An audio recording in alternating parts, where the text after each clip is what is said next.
l'allée de Fresnes. Dans ce pesant sommeil où le souci nous plonge, la veille du combat, Charlemagne me songe. Choc! Le saint apôtre apparut à ses yeux. Une palme à la main, le front à Dieu, il portait un manteau d'une blancheur suprême. Contre les ennemis du Christ, de Dieu même, contre tous ces païens dont tu sais la fureur, tu te battras demain, dit-il à l'empereur. La première rencontre au tien sera funeste. Malheur à l'avant-garde. Il faudra qu'elle y reste. Mais tu seras vainqueur, c'est moi qui te le dis. Et ceux qui tomberont iront en paradis. Charlemagne, au réveil, comme un roi qui se lève, rassembla ses barons et leur conta son rêve. Et chacun de ses preux, en quête de danger, s'offrit pour l'avant-garde et courut s'y ranger.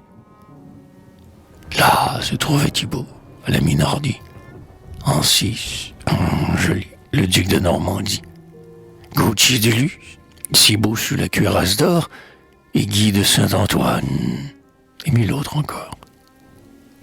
Le combat fut livré. Sous l'œil qui les regarde, succombèrent au choc tous ceux de l'avant-garde. Mais la victoire enfin fut le prix de leur sang, et le vieux nom de France en devint plus puissant. Quand on les enterra, le soir, dans la campagne, honorons ces vaillants, dit le roi Charlemagne. Ils ont bien mérité l'honneur que je leur rends. Je veux que leur tombeau soit creusé en 2 rangs, et quand ils seront là, couchés dans leur silence, je veux, sur chacun d'eux, que l'on plante sa lance, un souvenir au moins survivra de ces morts.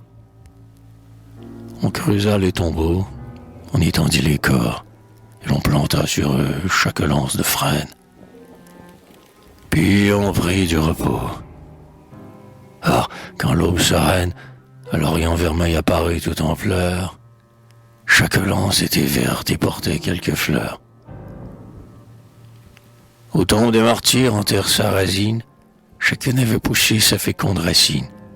Et ces arbres sont ceux qui, si grands et si beaux, sont encore aujourd'hui debout sur les tombeaux, et qui, sous le soleil dont l'Espagne est brûlée, vous mènent à Burgos par une sombre allée.